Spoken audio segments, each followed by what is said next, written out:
In this episode of Monster Research and Preservation Society, we're going to talk about one of the weirdest creatures that has ever haunted a small town in America. So, stick around.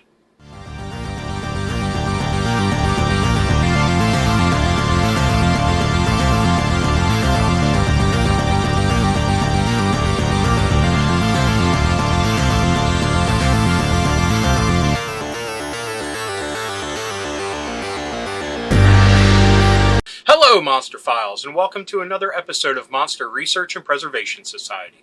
My name is Rob, and this journey will take us to a small town in Illinois in the 1970s. During the 1970s, the small town of Enfield, Illinois, was haunted by a strange creature that had the citizens gripped in fear. Even though the area is already home to mysterious lights, phantom cats, and thunderbirds, something even stranger was stalking the citizens of Enfield. The story begins at about 9:30 on the night of April 25th, 1973. Henry McDaniel and his wife had returned home and were greeted by their two children, Lil and Henry. The kids proceeded to tell him a tale about how something had tried to get into the house by scratching on the door. Shortly thereafter, Henry was alerted to a particular scratching sound at his front door. He expected to see a dog or a cat, but what he met instead was far stranger. What Henry found, to his terror, was a creature that, as he described, had 3 legs on it, a short body, 2 little short arms, and 2 pink eyes as big as flashlights. It stood 4.5 feet tall and was grayish colored. It was trying to get into the house. Henry was completely mortified by the sight of this horrible apparition. Slamming the door, he rushed to grab his .22 pistol and flashlight. Henry proceeded to fire on the creature 4 times, and according to him, when I fired that first shot, I know I hit. The beast hissed at him and proceeded to bound away in long leaps across the yard, eventually disappearing into the darkness towards the railroad tracks and the tree line. He asserted that he had seen the thing cover 50 feet in 3 leaps. Stunned by the encounter, Henry proceeded to call the police. Upon investigation, the state troopers discovered a series of scratches in the siding of the house and footprints that were very similar to a dog's, but having 6 toes instead of 4. 2 of the tracks were 4 inches wide, while the print left by the 3rd foot was smaller. Many on the police force were skeptical about what McDaniel had seen, despite having just received news of an attack on a small boy just 30 minutes earlier. The creature had ripped at the child's clothes with his claws on its arm, while the talons on its toes had shredded the kid's shoes. However, the police couldn't find any trace of the entity, so things cooled down for the moment. However, on May 6th at 3 a.m., Henry encountered the creature again, after having been roused from his sleep by the commotion from his neighbor's dogs.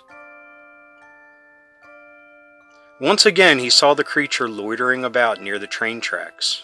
This went on for several minutes until the entity casually bounded away into the night. McDaniel later said, "I saw something moving out on the railroad track, but there it stood. I didn't shoot at it or anything. It started on down the railroad track.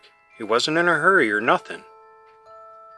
Then, after word of the Enfield horror had gotten around, people began to flock to the small town in hopes of seeing the thing. These outsiders were very enthusiastic, but they were also very intrusive.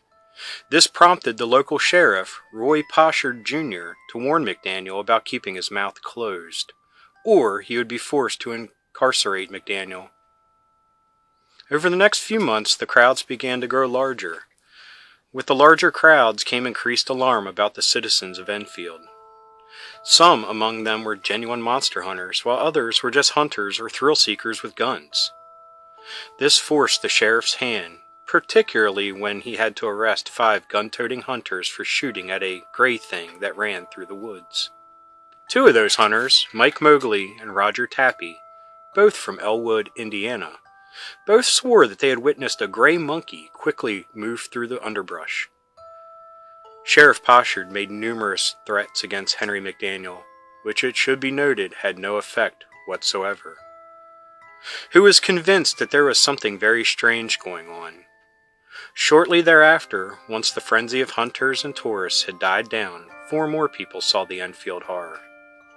On Sunday, May 6th, Rick Rainbow, the then director of the radio station WWKI in Kokomo, Indiana, was searching an area with 3 friends when he saw something that was around 5.5 feet in height, gray, and stooped over, running through the woods near an abandoned house, which, it was reported, was nearby McDaniel's home.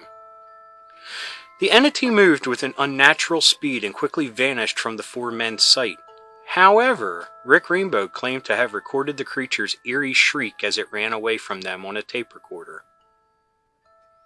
Unfortunately, this recording has not been recovered. Despite investigation by world-renowned cryptozoologist Loren Coleman, who is said to have heard the creature's cries himself, the attention that the sightings received eventually died down, and the creature hasn't been seen since. Loren told the press, "I traveled to Enfield, interviewed the witnesses, looked at the siding on the houses the Enfield monster had damaged, heard some strange screeching banshee-like noises, and walked away, bewildered." I have to wonder if Gary Gygax had heard this story in 1973. It's no secret that Gygax took inspiration from many things while creating monsters for his game Dungeons & Dragons. I wonder this because the description of this creature comes very close to a creature that Gygax has in his monster manual. Xorns are a creature from Dungeons & Dragons that's history stretches all the way back to the beginning of D&D's history. They have appeared in all editions of the game and have had a few cosmetic tweaks along the way, but their general description has remained. They are strange creatures who hail from the elemental plane of Earth, and with that have total control of rocks and soil. They can travel through rock and earth like it was water and without leaving any tunnels behind. They usually traveled this way, mouth first. And speaking of their mouths, they have radially symmetrical bodies with a large mouth at the top surrounded by 3 long arms, interspersed with their 3 eyes. Their wide, pebbly, and rocky bodies rested upon 3 stumpy legs. They had talons at the ends of their arms. Smaller Xorns were about 3 feet in height, but the oldest specimens could reach 8 feet in height and width, and weighed as much as 9,000 pounds. Xorns were scavengers, and they consumed rocks, minerals, and gems. In fact, they could not digest meat at all, so they do not eat creatures of the prime material plane.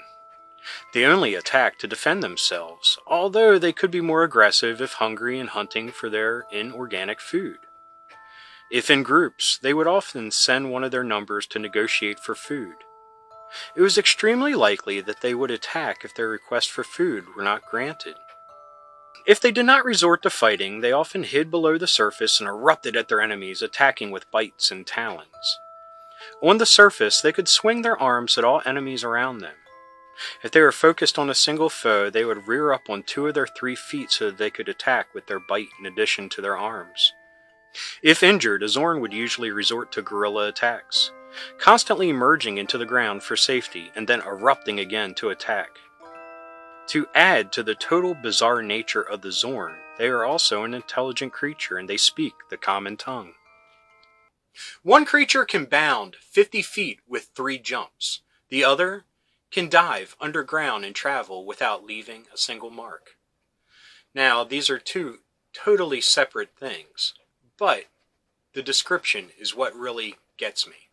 You have a creature that's round with 3 legs, in one case 2 arms, the other 3, one 3 eyes, the other 2. But the 3 legs, the stumpy nature, and the round body is what really correlates these 2 together in my mind. What was the Enfield horror and where did it go? Was it just a traveler from another dimension that just stopped in our world for a short amount of time? Was it just a solitary creature that stumbled upon humanity for a short amount of time and disappeared back into the underbrush and hid itself away? We'll never know, but it left behind a great story. Thank you for watching this episode of Monster Preservation and Research Society. If you enjoyed this episode, please give me a thumbs up. If you got something to say, please leave a comment. I love reading them and I love getting back to everybody. And if you're new around here and you enjoyed this or any of the other episodes that YouTube is recommending down below, please hit subscribe. And if you hit that little bell icon, you'll be notified whenever there's a new episode. So until next time, thanks for watching. Keep being rad and stay dorky.